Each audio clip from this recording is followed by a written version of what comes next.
गुप्त साम्राज्य के बारे में हम लोग चर्चा कर रहे थे, याद होगा आप लोगों को। गुप्त साम्राज्य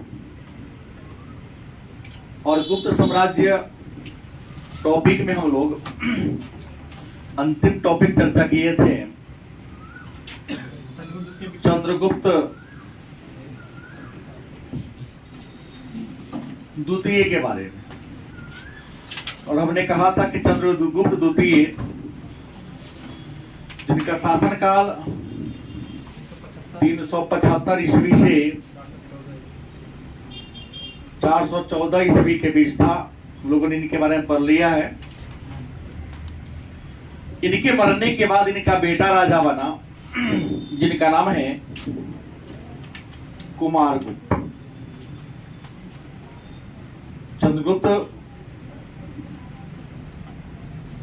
द्वितीय के मरने के बाद उनका बेटा राजा बना जिनका नाम क्या है, कुमारगुप्त। और 415 ईस्वी से 455 ईस्वी तक इन्होंने मगध पर क्या किया, शासन किया था। नहीं, मेन कुमारगुप्त ही लेके चले, अन्य नाम चलेंगे तो कई बार आपको फंसने की संभावना होगी।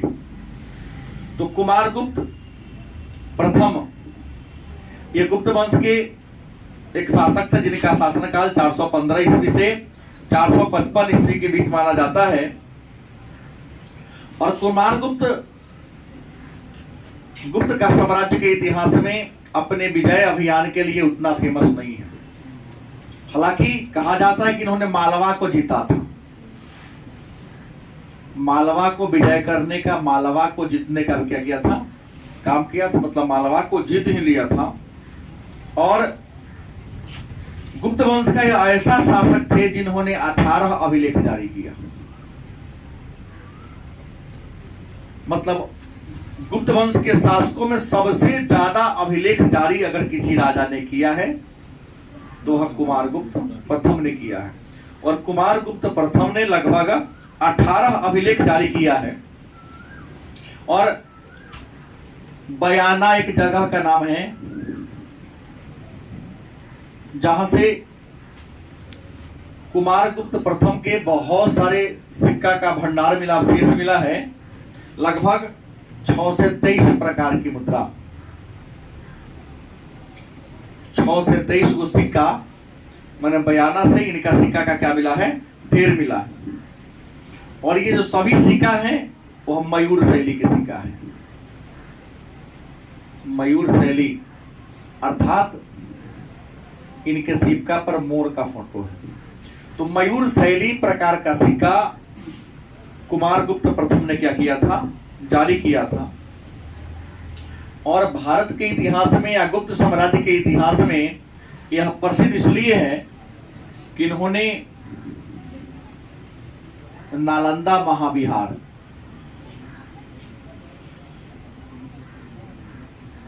नालंदा महाविहार जिसे नालंदा विश्वविद्यालय के नाम से जानते हैं, इसका निर्माण इन्होंने कराया था। मतलब नालंदा महाविहार इसलिए कि यहाँ पर बौद्ध धर्म से संबंधित शिक्षा दी जाती थी, इसलिए हमने लिख दिया महाविहार। लेकिन यह विश्वविद्यालय था, आज भी यह विश्वविद्यालय है, लेकिन पुराना वाला नहीं है, नया बन चुका है। नालंदा विश्वविद्यालय की स्थापना कुमारगुप्त ने किया। और ये तो 12वीं के सिलेबस में हर वर्ष पूछा ही जाता है और कई बार प्रतियोगिता परीक्षा में भी आता है कि नालंदा विश्वविद्यालय कहाँ है, तो बिहार के नालंदा जिला अर्थात बिहार शरीफ। किस काल में बना, तो गुप्त काल में बना। नालंदा विश्वविद्यालय किसने बनवाया, तो कुमारगुप्त प्रथम ने करवाया। और इस नालंदा विश्वविद्यालय के खर्च को चलाने के लिए 200 गांव का राजस्व दान में दिया था। इन्होंने स्पष्ट कह दिया था कि हमारे 200 गांवों से जितना भी आय की प्राप्ति होगी वो सारा आय नालंदा विश्वविद्यालय में ही खर्च होगा। शिक्षकों को वेतन देने के लिए, जो बच्चे पढ़ेंगे उनको खाने पीने में, कहा जाता है इस नालंदा विश्वविद्यालय में लगभग 1700 टीचर थे, लगभग शिक्षक को आचार्य तथा उपाध्याय कहा जाता था। मतलब शिक्षक और विद्यार्थी का अनुपात क्या था? 1:17। नालंदा विश्वविद्यालय में, प्राचीन नालंदा विश्वविद्यालय में शिक्षक और छात्र का अनुपात कितना था? 1:17, अर्थात 17 विद्यार्थी पर एक शिक्षक हुआ करते थे और एक अलग प्रांगण सबका होता था। वार्तालाप विधि से हमने कल भी कहा था पढ़ाई होती थी। आपको बता दे, इस नालंदा विश्वविद्यालय में लगभग 10,000 छात्र पढ़ते थे। वो छात्र केवल इंडिया के नहीं थे, जावा, सुमात्रा, चीन, मलाया, श्रीलंका, इन देशों के छात्र आकर यहाँ पर क्या करते थे? पढ़ते थे। शिक्षा की उत्तम व्यवस्था थी। लेकिन 9वीं शताब्दी की कहानी है। 9वीं शताब्दी की कहानी है। एक आक्रमणकारी इंडिया पर आक्रमण किया। नाम क्या है? बख्तियार खिलजी। इसने नालंदा विश्वविद्यालय को क्या कर दिया? नष्ट करवा दिया, मतलब आग लगवा दी, जलवा। कुतुबुद्दीन ऐबक का सैनिक था। सैनिक था। हाँ, आक्रमणकारी से मैंने राजा नहीं कहा, बख्तियार खिलजी ये कर लिया। लेकिन कहावत है कि 9वीं शताब्दी में कुतुबुद्दीन ऐबक कहना जायज नहीं है, क्योंकि कुतुबुद्दीन ऐबक 1206 ईस्वी में गुलाम वंश की स्थापना किया था। इसलिए यहां कुतुबुद्दीन ऐबक का जन्म नहीं हुआ था। और निश्चित तौर पे ये जो बख्तियार खिलजी थे, गजनी से भी पहले थे। क्योंकि आप जाने गुलाम वंश पढ़े हैं तो जान, नहीं तो बाद में हम चर्चा करेंगे। दिल्ली सल्तनत भी पढ़ेंगे। इससे पहले कल के क्लास में संगम के बारे में थोड़ा चर्चा कर लेंगे, दक्षिण भारत की संस्कृति, फिर आगे बढ़ेंगे। तो बख्तियार खिलजी ने इसको क्या कर दिया? नष्ट करवा दिया, आग लगा दिया। बहुत सारे अच्छे अच्छे पुस्तक को भी लूट कर लेके क्या हो गया? चला गया। आपको बता दें, कुमारगुप्त के बाद मगध का जो राजा बना गुप्त वंश का, उसका नाम था स्कंदगुप्त। और स्कंदगुप्त का शासनकाल था 455 ईस्वी से 467 ईस्वी तक स्कंदगुप्त ने मगध पर क्या किया था? राज किया था। स्कंदगुप्त के शासनकाल की सबसे बड़ी खासियत यह है कि इनके जानकारी का स्रोत होगा भीतरी अभिलेख। क्या मिलेंदु? भीतरी अभिलेख स्कंदगुप्त ने जारी किया। और इसी भीतरी अभिलेख से पता चलता है कि स्कंदगुप्त के शासन काल में इंडिया पर हूण जनजाति का आक्रमण हुआ था। इसी हूण जनजाति के डर से चीन के राजा शी हांगटी ने चीन के विशाल दीवार का निर्माण कराया था। और हूण जनजाति की खासियत है कि संसार के किसी राजा ने हूण जनजाति को हराया नहीं था। हूणों के जो महान नेता थे, हूणों के अगर महान नेता की बात कर ले तो तोरमन, और इसका बेटा कौन था? मिहिरकुल। किसी से पराजित हुआ ही नहीं था। इसने की हूण को किसी ने हराया नहीं था। लेकिन पहली बार, आप एशिया, अफ्रीका, यूरोप कहें तब, या पूरे विश्व कहे तब, या भारत का पहला कहे तब, राजा कौन था? स्कंदगुप्त, जिसने हूण जनजाति को क्या किया था? पराजित किया था, हरा दिया था। इनके शासनकाल की अगली खासियत हम कर दें।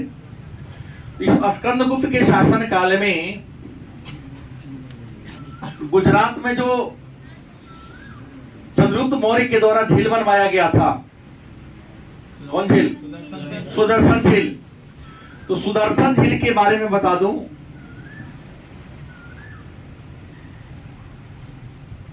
जिन्हें स्कंदगुप्त के मरम्मत करवाया था, मतलब बांध टूट गया था, डैमेज हो गया था। पहली बार निर्माण सुदर्शन झील का चंद्रगुप्त मौर्य ने कराया। डैमेज हुआ तो उसको मरम्मत पहली बार अपने निजी खर्च से रुद्रदामन ने किया था, और दूसरी बार जब डैमेज हो गया, भूकंप वगैरह के कारण क्रैक हो गया था, तो सुदर्शन झील को मरम्मत दूसरी बार स्कंदगुप्त के शासनकाल में कराया गया था। और कराने वाले जो व्यक्ति थे, क्या नाम था उसका, गवर्नर था उस समय गुजरात का स्कंदगुप्त के शासनकाल में, पर्णदत्त था। Very good. पर्णदत्त नामक इनका जो गवर्नर था, उसने सुदर्शन झील का क्या कराया था, मरम्मत कराया था। और इस पर्णदत्त का एक बेटा था, नाम था चक्रपालित। क्या नाम था? जिसने सुदर्शन झील के किनारे उग्राथी पर विष्णु मंदिर का निर्माण कराया था। सही बात है। मतलब सुदर्शन झील चंद्रगुप्त मौर्य के काल में बना। रुद्रदामन आया तो क्या किया, अपने निजी खर्च से मरम्मत करा। दूसरी बार टूटा तो स्कंदगुप्त के शासनकाल में जो गुजरात के गवर्नर थे पर्णदत्त, उसने मरम्मत कराई, आदेश इनका मिला था। लेकिन इस पर्णदत्त का बेटा कौन था, चक्रपालित, जो उसने सुदर्शन झील के किनारे एक विष्णु मंदिर का क्या करा दिया था, निर्माण करा दिया था। और आपको बता दें, स्कंदगुप्त के शासन काल में एक घटना घटी थी कि प्रशासनिक सुविधा के लिए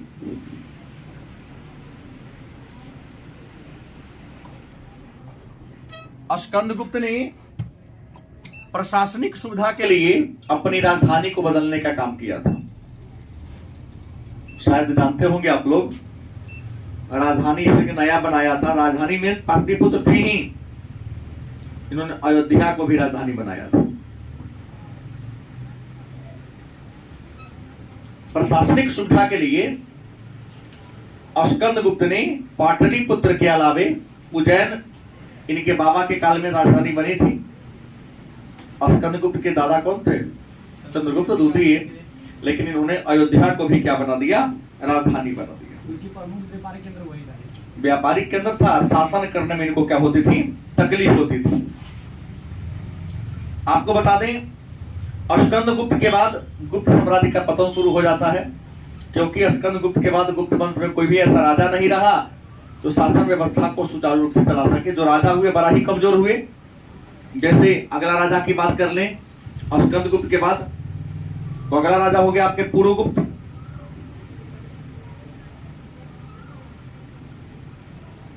पुरुगुप्त के बाद जो राजा बने कुमार गुप्त द्वितीय। इसके बाद जो राजा बने उनका नाम था बुधगुप्त। जान लीजिए, बुधगुप्त की एक खासियत कि वैष्णव धर्म के गुप्त वंश के राजाओं ने वैष्णव धर्म को राजधर्म बनाया, लेकिन बुधगुप्त ऐसा था जो बौद्ध धर्म को मानता था। गुप्त वंश का राजा जो बौद्ध धर्म को मानता था कौन था, बुधगुप्त। इसके बाद जो राजा बना उनका नाम था नरसिंहगुप्त।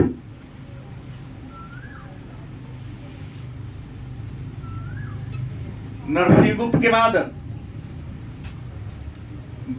नरसिंहगुप्त, पूरा नाम लिख देता हूं, बालादित्य। और नरसिंहगुप्त के बाद के राजा जो बने उनका नाम था भानुगुप्त। क्या नाम था, भानुगुप्त की खासियत बता दें कि भानुगुप्त का सेनापति था, मुख्य सेनापति देवपाल उसका नाम था। इसी का सेनापति का क्या नाम था, देवपाल। जो किसी युद्ध में गया था, अभियान में गया था, उसमें क्या हो गया, देवपाल की मृत्यु हो गई। देवपाल की जो पत्नी थी अपने पति के वियोग में क्या हुई, इतनी परेशान हुई कि उसके चिता में ही जाके क्या हो गई, खुद गई। तो भारत में पहली बार जो सती हुई थी इसी देवपाल की पत्नी हुई थी। बात समझ गए। अपनी स्वेच्छा से कूदी थी आग में। तो भानुगुप्त के काल में ही एक परंपरा शुरू हुआ भारत में, सती प्रथा। उम्मीद है सती प्रथा का परिभाषा आपको पता होगा कि पति के मर जाने के बाद पत्नी को जिंदा जला दिया जाता था। और इस सती प्रथा के बारे में प्रमाण मिलता है, इसी भानुगुप्त का एक अभिलेख है, नाम है एरन अभिलेख, जो मध्य प्रदेश के सागर जिला के एरन नामक गांव पर है। यह अभिलेख 510 ईस्वी में लिखा है। तो भानुगुप्त का सेनापति की पत्नी, उसके बाद यह परंपरा शुरू हो गई सती प्रथा का। लेकिन एक बात है, ये जो परंपरा थी आम जनता में नहीं थी, याद रखेंगे। ये परंपरा केवल राज परिवार तक ही क्या थी, सीमित थी। और आपको बता दें, अंग्रेजों का शासनकाल हुआ तो अंग्रेजों के शासनकाल में 1829 ईस्वी में अंग्रेजों के जो गवर्नर थे लॉर्ड विलियम बेंटिक, जिन्होंने राजा राम मोहन राय के प्रयास से सती प्रथा पर नियंत्रण करने का क्या किया था, काम किया था, मतलब समाप्त कर दिया था। गुप्त वंश के अंतिम राजा की बात करें, कौन था, विष्णुगुप्त। ये गुप्त वंश के क्या थे, अंतिम राजा थे। अब सवाल है, तो गुप्त वंश के सभी राजाओं के बारे में हम लोगों ने जान लिया, तो थोड़ा सा गुप्त प्रशासन के बारे में, गुप्तकालीन शासन व्यवस्था के बारे में जान लीजिए।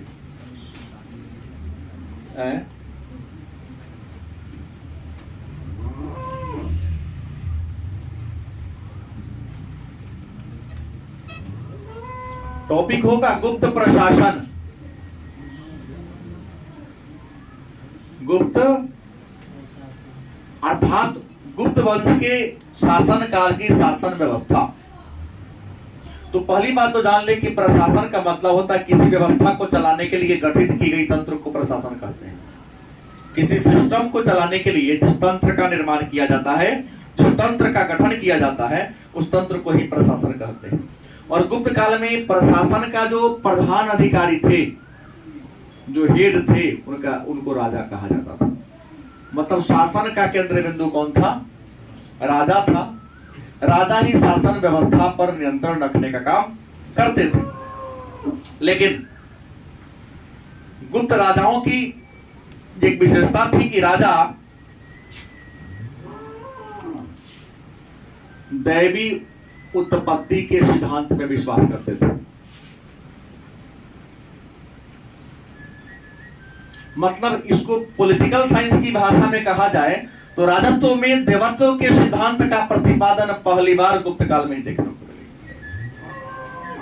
राजत्व में देवत्व का सिद्धांत का मतलब होता है कि राजा इस धरती पर ईश्वर के द्वारा चुनकर भेजा गया प्रतिनिधि। राजा कोई आम इंसान नहीं है, परमात्मा ने ही उसको राजा बना के क्या किया है, भेजा है। राजा यदि दंड देता है तो ईश्वर की इच्छा है, ईश्वर चाहते हैं कि तुमको दंड मिले, इसलिए वह देता है। तो राजत्व में देवत्व के सिद्धांत का प्रतिपादन या झलक सबसे पहले गुप्त काल में ही देखने को मिलती है। और राजा को गुप्त काल में धर्म का प्रवर्तक माना जाता था।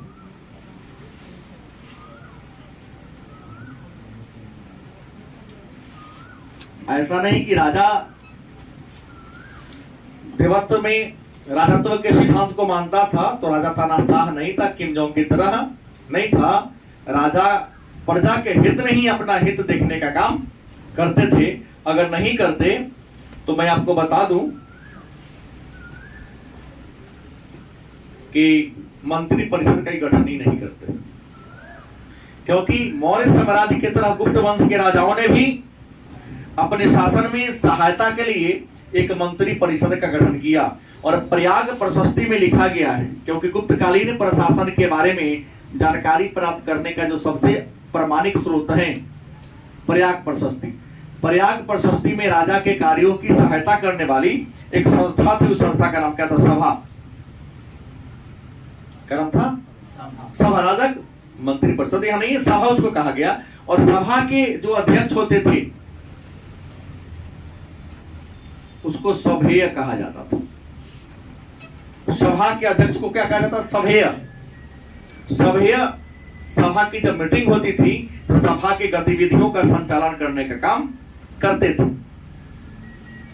लेकिन प्रश्न होगा कि जब प्रयाग प्रशस्ति के अनुसार राजा एक सभा का गठन करते थे जिसकी सलाह मशवरा से शासन कार्य को चलाते थे, तो आपने क्यों कहा कि दैवी उत्पत्ति का सिद्धांत या राजत्व में देवत्व के सिद्धांत का विकास गुप्त काल में हुआ? तो हमने शायद कहा है, 2-4 टॉपिक चर्चा किया है कि उपाधि पर, गुप्त वंश में जो भी व्यक्ति राजा बना तो राजा बनने के बाद बड़ी बड़ी उपाधियां धारण करता था, जैसे महाराजाधिराज, महाराजा धीराज, परम भागवत, परम भागवत, इसके अलावा पृथ्वीपाल, पृथ्वीपाल, एकाधिराज,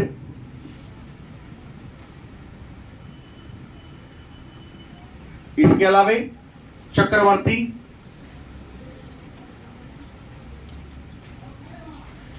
ये जो उपाधियां हैं, इन उपाधियों से सिद्ध होता है कि राजा अपने आप को बहुत ऊपर का चीज समझता था। जैसे एकाधिराज, एक का अधिकार रहेगा, चक्रवर्ती जिसका चारों दिशा में राज हो, पृथ्वीपाल माने पृथ्वी के रक्षक, परम भागवत माने भगवान के बाद जो उनका परम व्यक्ति था वही राजा ही था। 3 उपाधि से विद्वान लोग लिख दिए हैं कि शायद गुप्त वंश में राजत्व में देवत्व का सिद्धांत अर्थात राजा अपने आप को पृथ्वी पर ईश्वर का प्रतिनिधि समझते थे।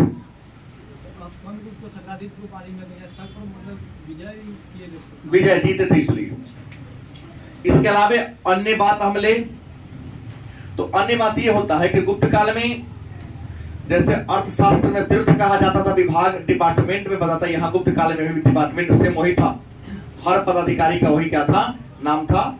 शीताध्यक्ष, गणिकाध्यक्ष, लक्षणाध्यक्ष, रूपदर्शक, पदाधिकारी का नाम वही था। लेकिन गुप्त काल की एक खासियत थी कि राजा एक व्यक्ति को एक से ज्यादा पद दे सकता था।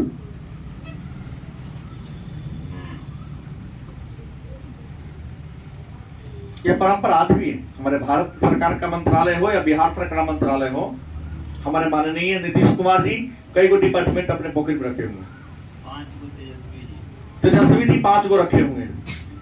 इस परंपरा की शुरुआत इंडिया में पहली बार गुप्त काल में हुई कि राजा अगर इच्छा हो तो अपने किसी एक मंत्री को एक से ज्यादा डिपार्टमेंट दे सकते, अपने पास भी अधिक से अधिक डिपार्टमेंट रख सकते थे। लेकिन ये जो बड़े पदाधिकारी थे, अधिकारी की बात करें तो अधिकारी को नगद वेतन नहीं मिलता था, भूमि अनुदान मिलता था।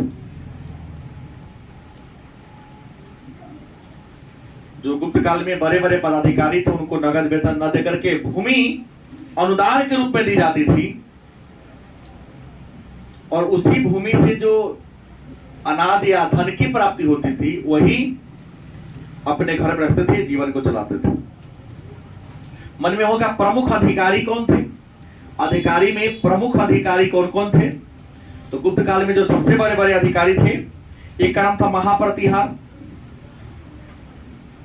महाप्रतिहार, अब कहेंगे महाप्रतिहार कौन है? तो राजा के दरबार का जो सबसे बड़ा पदाधिकारी था, कैबिनेट सचिव आज होता है। आज सबसे बड़ा पदाधिकारी कौन है? कैबिनेट सचिव, उससे बड़ा कोई नहीं होता है क्या? कैबिनेट सचिव को सेक्रेटरी कहते हैं, सबसे बड़ा पदाधिकारी है। तो राजा के दरबार का जो सबसे बड़ा पदाधिकारी होता, राजा के बाद उसी का स्थान आता था। नाम क्या था? महाप्रतिहार। दूसरा था महासेनापति, ये तो जान ही रहे हैं।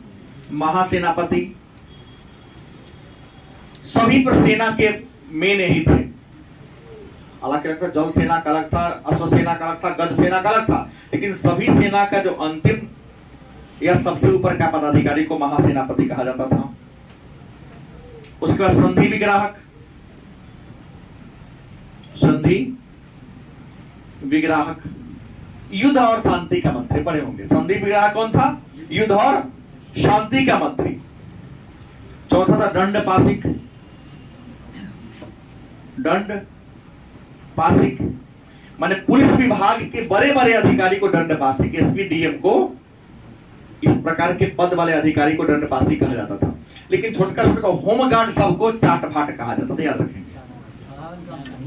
नहीं, कर्मचारी मत गई, पुलिस गई। कर्मचारी लिखने पढ़ने वाला भी होता है। पुलिस के छोटे मोटे जो अधिकारी थे ना, जैसे होमगार्ड लोग जो होते हैं, उनको चाट फाट गुप्त काल में कहा। कोतवाल नाम यहाँ नहीं आया है, यह मौर्य काल में आया है। लेकिन यहाँ इतना ही जान लेंगे, छोटे मोटे पुलिस अधिकारी को चाट फाट कहा जाता था। हाँ, पुष्यभूति वंश में भी यही कहा गया। तो ये था केंद्रीय प्रशासन की बात किया हमने राजा के बाद। तो केंद्रीय, ये पूरा जो बात हमने कहा है केंद्रीय प्रशासन की बात थी। केंद्रीय प्रशासन के बाद दूसरा आता है प्रांतीय प्रशासन। प्रांतीय प्रशासन, प्रांत का मतलब समझ रहे हैं, राज्य होता है। प्रांत का मतलब क्या होता है? राज्य होता है। और आपको बता दें, गुप्त काल में प्रांत, प्रांत मतलब राज्य को क्या कहा जाता था? तो गुप्त काल में प्रांत को देश, भुक्ति या अवनी कहा जाता। देश या भुक्ति या अवनी कहा जाता था। ठीक बात है। आज जैसे आप लोग स्टेट कहते हैं, अंग्रेजी में राज्य कहते हैं, प्रांत कहते हैं। लेकिन गुप्त काल में प्रांत माने राज्य को देश कहा जाता था, भुक्ति कहा जाता था या अवनी कहा जाता था। और भुक्ति के जो अधिकारी थे, होगा ना, कोई राज्यपाल तो होगा नहीं, इसको उपरिक कहा जाता था। भुक्ति के अधिकारी को क्या कहते हैं? उपरिक कहा जाता था। और सीमा प्रांत, सीमा प्रांत के प्रशासक की अगर बात कर ले, सीमा प्रांत का मतलब होता है कि वह राज्य जो सीमा के बाउंड्री पर हो, राज्य के सीमान पर हो। राज्य के सीमान पर, जैसे भारत के 17 ऐसे राज्य हैं, अब तो बढ़ गया क्योंकि केंद्र शासित बन गया है। 17 ऐसे राज्य और केंद्र शासित प्रदेश को मिलाकर हैं जो दूसरे देश से जिसकी सीमा लगती है। पता है ना आप लोगों को, 9 राज्य की सीमा समुद्र से लगती है, लेकिन 17 राज्य की सीमा भारत के पड़ोसी देशों से लगती है।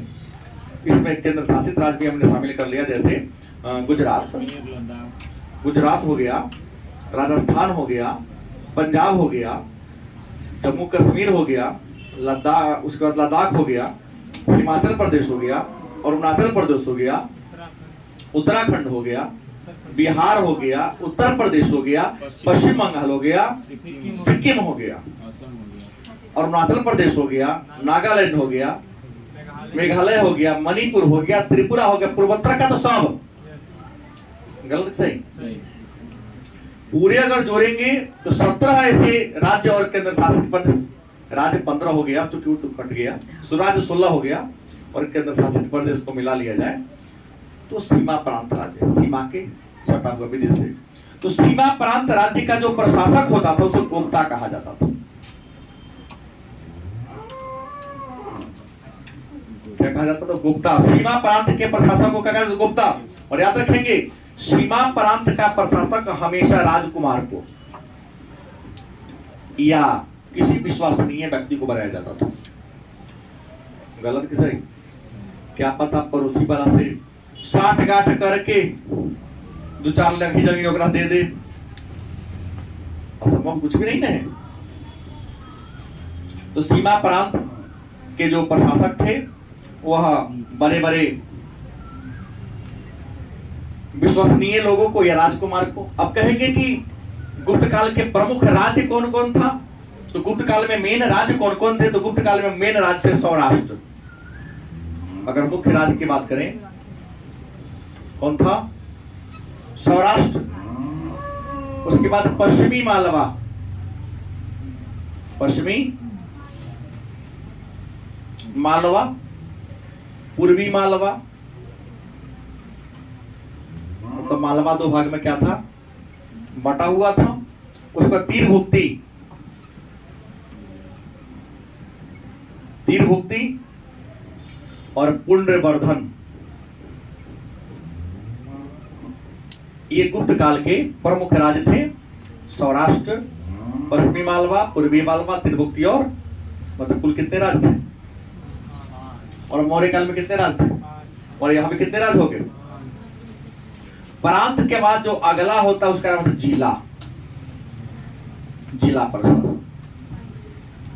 कौन प्रशासन?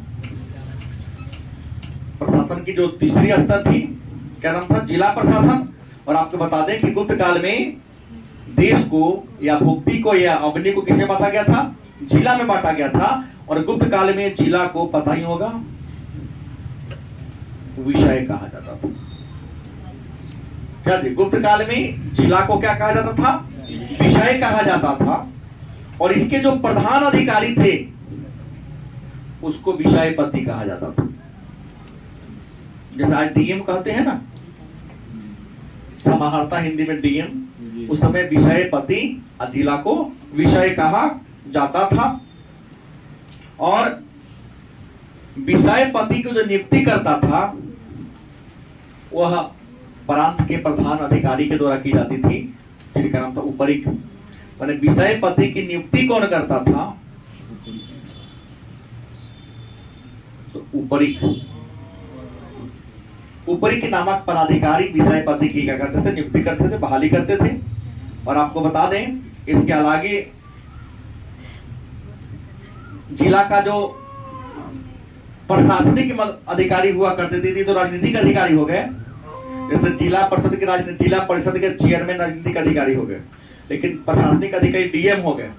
तो विषय जिला के जो राजनीतिक अधिकारी हो गए विषयपति, लेकिन जिला के प्रशासनिक अधिकारी की बात कर लें कि प्रशासनिक अधिकारी को क्या कहा जाएगा? तो महतर। क्या कहा जाएगा? महतर। ये विषयपति को हेल्प करते थे। जैसे जिला परिषद के चेयरमैन का पीए होते हैं डीएम साहब या डीएम साहिबा, तो ऐसे ही महतर एज लाइक समाहर्ता के समान थे।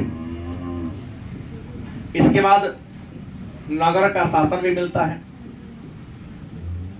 नगर प्रशासन मतलब शहर के शासन व्यवस्था को चलाने वाले तंत्र को नगर प्रशासन के नाम से जानते हैं। और नगर का जो प्रधान अधिकारी था, पता होगा, पूर्वपाल कहा जाता था। गुप्त काल में नगर के मुख्य प्रशासनिक अधिकारी को पूर्वपाल कहा जाता था। जैसे वर्तमान समय में नगर के प्रधान अधिकारी को महापौर कहते हैं। क्या कहते हैं? नहीं, महापौर या आप ले सकते मेयर। हाँ, तब राजनीति की चर्चा करना होगा। यहाँ तो राजनीति चल रहा है ना, तो महापौर या मेयर कहा जाता था। मतलब उस समय पूर्वपाल कहा जाता। पूर्व माने गांव होता है, लेकिन नगर के मेन अधिकारी पूर्वपाल थे। हाँ, इनके हेल्प करने वाली, इनकी सहायता करने वाले बहुत सारे कर्मचारी थे। और इनकी सहायता करने वाले जो कर्मचारी थे वह विभिन्न प्रकार के व्यवसाय से जुड़े हुए थे। यहाँ पर कोई ऐसा काम नहीं था कि राजा नियुक्त करे। सुनार लोग अलग अपना बेचता था, लोहार का अलग होता था, कपड़ा वाला का अलग होता था, कि ताकि नगर में व्यापारियों के हितों की रक्षा हो सके। और प्रशासन की जो सबसे छोटी इकाई थी उसका नाम था ग्राम प्रशासन। क्या नाम था? ग्राम प्रशासन। प्रशासन की सबसे छोटी इकाई थी। और ग्राम प्रशासन के जो प्रधान थे उनका नाम था ग्रामीणी। क्या नाम था? मतलब एज लाइक मुखिया। माने गुप्त काल में मुखिया को ग्रामीणी कहा जाता था। हाँ, और ग्राम सभा के सदस्य को नहीं भाई, कैसे पहले ग्राम सभा के जो सदस्य होते थे उन्हें भी महतर ही कहा जाता था। आए? इसका सबसे छोटा पैट होगा ग्राम सभा। हाँ, ग्राम सभा छोटा, वार्ड से भी नीचा को वो अलग बहुत छोटा पद आपने कह दिया। लेकिन कह रहे ग्राम सभा के जो सदस्य होते थे, जो वार्ड सब होते थे, प्रतिनिधि, उनको क्या कहा जाता था? महतर कहा जाता था। अब न्याय प्रशासन की बात करें कि गुप्त काल में न्याय व्यवस्था कैसी थी।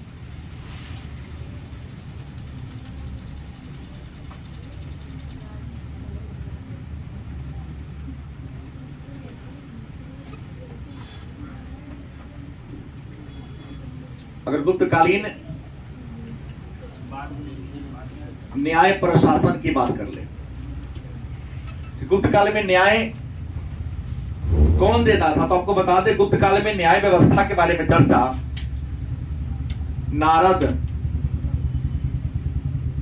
तथा बृहस्पति स्मृति में मिलता है। गुप्त काल में न्याय व्यवस्था कैसे थी, राजा किस तरीके से न्याय देते थे, तो गुप्तकालीन न्याय व्यवस्था के बारे में विस्तार से जानकारी नारद स्मृति और बृहस्पति स्मृति में मिलता था। कहा जाता है जो सर्वोच्च न्यायाधीश होते थे वो राजा होते थे। जैसे आज राष्ट्रपति, सब कोर्ट से ऊपर कौन कोर्ट है? राष्ट्रपति के कोर्ट। राष्ट्रपति के ऊपर कोर्ट है जनता का कोर्ट। क्या तो जनता से कह देना इसको ये कर दिया जाए तो छोड़ दिया, क्योंकि लोकतंत्र का मेन सबसे बड़ा लोग ही, नाम है लोकतंत्र, लोग हैं। लेकिन ऐसे ही लोग का तो बहुत प्रकार का मन होता है। हाँ, जो जायज होगा वही होगा, और जायज बात तो हमारे राष्ट्रपति के पास ही पहुंचता है। तो सर्वोच्च न्यायाधीश कौन होते थे? राजा होते थे। लेकिन एक बात बता दें कि पहली बार न्यायपालिका का विभाजन, न्यायपालिका पहली बार दीवानी और फौजदारी की बात करते हैं, गुप्त काल में हुआ था। मौर्य काल में था, लेकिन स्पष्ट विभाजन न्याय व्यवस्था को फौजदारी न्यायालय और दीवानी न्यायालय में पहली बार वर्गीकरण गुप्त काल में हुआ। अब ये प्रश्न नहीं करिएगा कि दीवानी न्यायालय किसे कहते हैं या फौजदारी न्यायालय किसे कहते हैं, क्योंकि मौर्य प्रशासन में हमने विस्तार से चर्चा किया है कि मारपीट खून खराबा वाला जो मुकदमा होता है उसे फौजदारी, और जमीन जथा रुपया पैसा वाला को विवाद को हम दीवानी मुकदमा के नाम से। अब न्यायाधीश को क्या कहा जाता था? न्यायाधीश मतलब जो न्याय देने वाले प्रधान अधिकारी को न्यायाधीश कहते हैं। जज तो अंग्रेजी शब्द है। न्याय देने वाले प्रधान अधिकारी को न्यायाधीश कहा जाता था, और गुप्त काल में न्यायाधीश को न्यायाधिकरण कहा जाता था।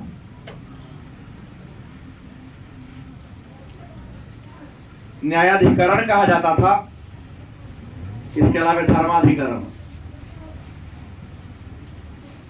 न्यायाधिकरण और धर्माधिकरण न्यायाधीश के को कहा जाता था।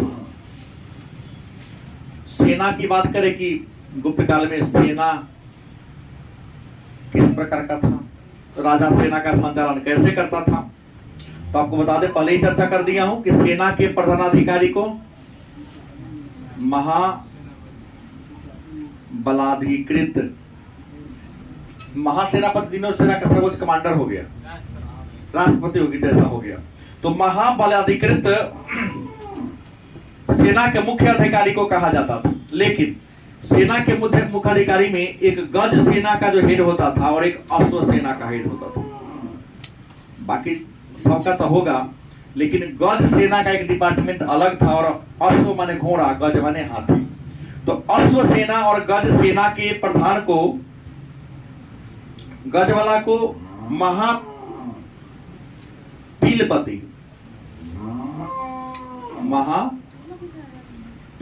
कहा जाता था, और अश्व वाला को भटासोपति या महाअश्वपति।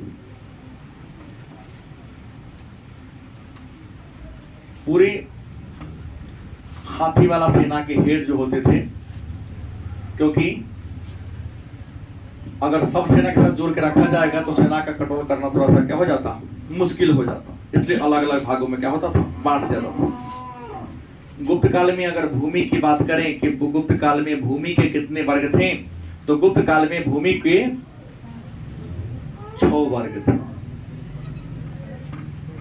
जैसे मुगल साम्राज्य में शायद पढ़ा है आप लोगों ने कि भूमि 4 वर्ग के थे, 4 प्रकार के थे, लेकिन गुप्त काल में भूमि के 6 वर्ग थे। पहला था क्षेत्र। क्या नाम था, क्षेत्र। अब क्या क्षेत्र किसे कहते हैं, तो वह जमीन जिस जो खेती बाड़ी के लायक हो, माने खेती बाड़ी के लायक जमीन को क्षेत्र कहा जाता था। दूसरा था खील।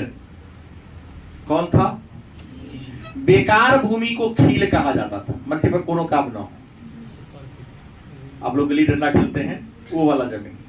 तीसरा जो भूमि का प्रकार था अपराहत। जंगली भूमि को अपराहत कहा जाता था। जैसे खील माने खेती वाला भूमि, क्षेत्र मतलब खेती, क्षेत्र वाला, खील माने बेकार भूमि, अपराहत मतलब जंगली भूमि, जंगली भूमि।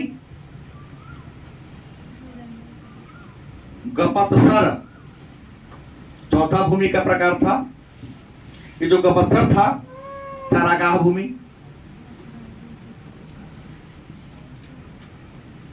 पांचवा वास्तु, निवास वाला जमीन,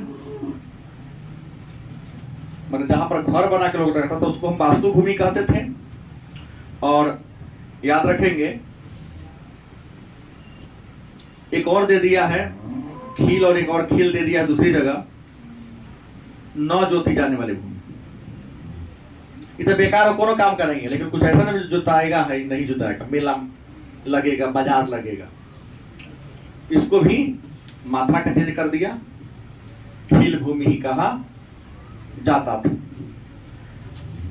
कुछ जमीन की खरीद बिक्री होती थी, जमीन का क्रय विक्रय होता था, तो जमीन का जो क्रय विक्रय करने वाला अधिकारी था उस अधिकारी को पुस्तपाल कहा जाता था,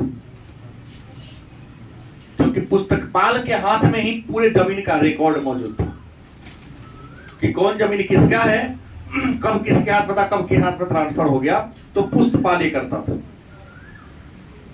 और ये जो जमीन था स्वामित्व के आधार पर रियल में कहा जाए तो जमीन के 2 प्रकार के जमीन थे। भूमि में हम दान वाली भूमि के नाम के लोग कर लेते हैं। ऐसे भूमि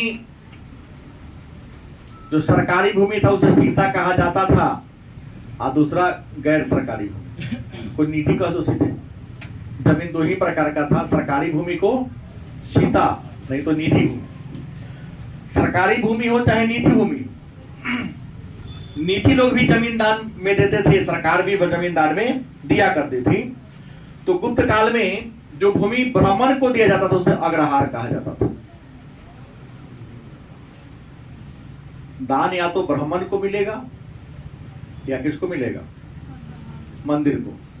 तो गुप्त काल में ब्राह्मणों और मंदिरों को दान में दी गई भूमि को क्या कहा जाता था, अग्रहार कहा जाता था। लेकिन याद रखेंगे अग्रहार भूमि या तो ब्राह्मण को मिलेगा, नहीं तो मंदिर को मिलेगा। और अन्य जो कर्मचारी होते थे उन्हें जमीन मिलती थी, लेकिन उसे अग्रहार नहीं कहा जाता था। तो क्या कहा जाता था, अनुदान कहा जाता था, सैलरी के रूप में। तो दान वाला को अग्रहार, और जो सामान्य कर्मचारी, बड़े कर्मचारी, तो उन्हें अनुदान मिलता था। और आपको बता दें जमीन की जो इकाई थी, जमीन माप पर होता था, जरीब से मापते हैं, उसमें पाट कहा जाता था। क्या कहा जाता था, पाट कहा जाता था। फिर होगा राजस्व का स्रोत। राजस्व के, राजा इतना खर्च करता था तो राजस्व के स्रोत कहां से आते थे, तो राजस्व का स्रोत क्या था, कर था, टैक्स। और टैक्स 3 भाग में बांटा हुआ था। कितने भाग में, भाग, भोग और बलि। भोग को ही ना बलि कहा जाएगा, शुल्क। भाग, भोग और शुल्क। राजस्व का स्रोत यही तीन था। भाग क्या है? तो भाग उस कर को कहते हैं जिसको देना जनता का परम कर्तव्य है। राजा का अनिवार्य हिस्सा को भाग कहा जाता था, और भाग उपज का 1/6 था। भोग स्वैच्छिक कर, मन होगा तो देगा, मन ना होगा तो। अब शुल्क, आप सड़क पर चल रहे हैं, सरकारी संसाधन का प्रयोग कर रहे हैं, सरकारी कार्यालय से फायदा उठा रहे हैं, उसके बदले राजा से क्या लेती थी? टैक्स लेती, उसको शुल्क कहा जाता था। जैसे विद्यालय शुल्क, साफ सफाई का शुल्क, परिवहन का शुल्क, इसको शुल्क कहा जाता था। लेकिन इसके अलावे कर अनाज के रूप में भी देना पड़ता था, या आप चाहे तो नगद भी दे सकते थे। नगद को हिरण्य कहा जाता था। क्या कहा जाता था? और जो अनाज के रूप में देता था उसे मेय कहा जाता था। गुप्त काल में जो नगद के रूप में आप कर देते हैं उसको हम हिरण्य कहते हैं, और जो अनाज किए हैं तो अनाज ही आपको देंगे, तो अनाज के रूप में जो कर दिया जाता था उसे मेय कहा जाता था। क्या कहा जाता था? भी मेय कहा जाता था। अब प्रश्न है कि भूमि का कर कौन वसूलता था? तो गुप्त काल में भूमि का कर वसूलने वाला जो अधिकारी था उसका नाम था ध्रुवाधिकरण। ध्रुवाधिकरण नामक अधिकारी क्या करता था?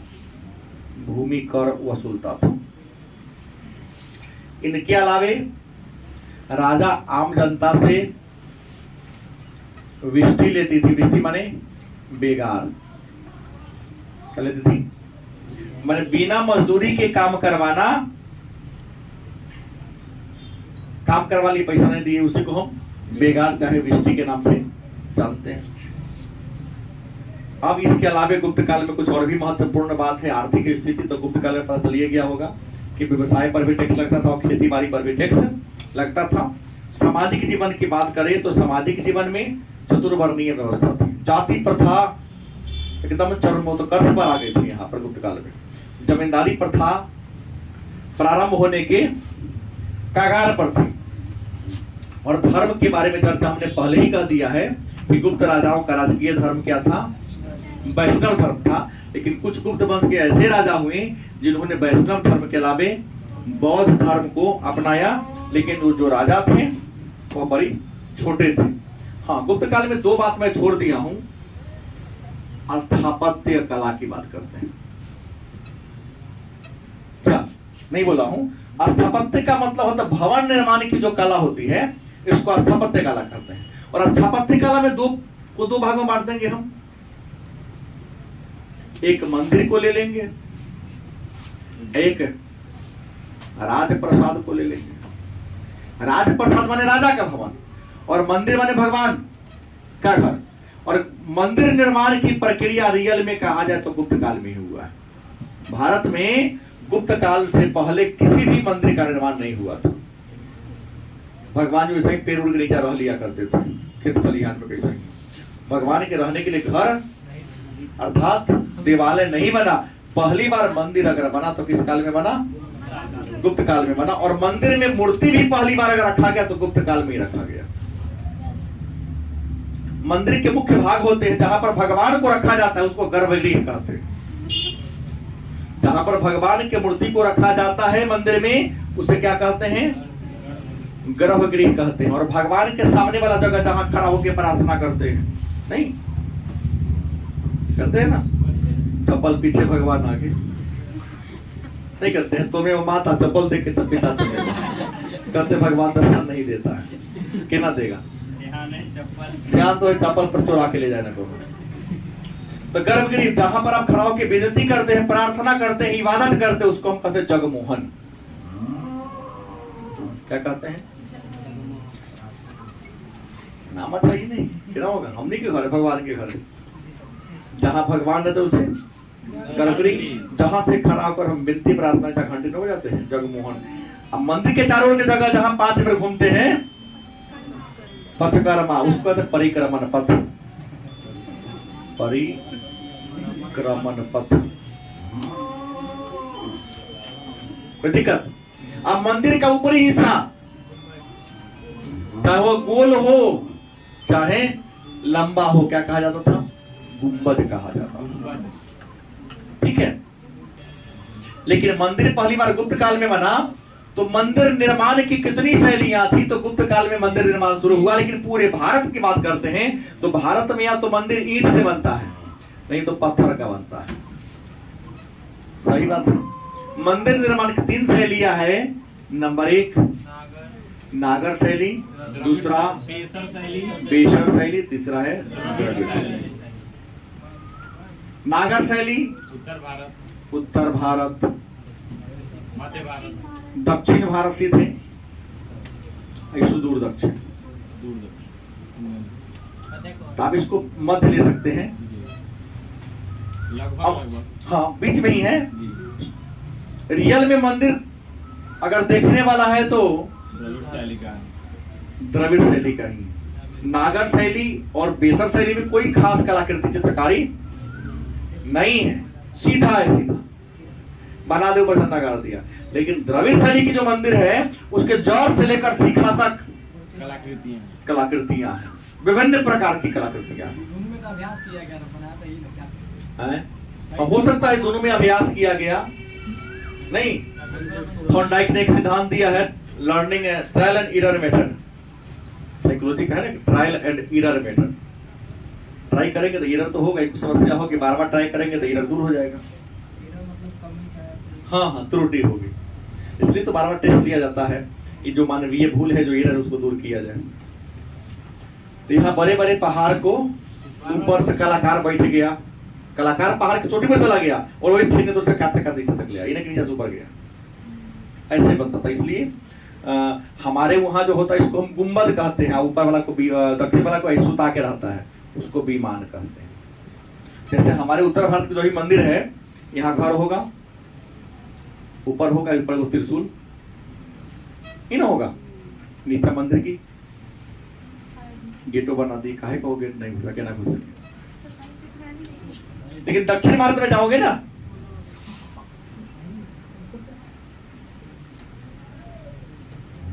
ऊपर पतला होगा लेकिन नीचे ऐसे सुरंग होगा, एक ऊपर बहुत ऊंचा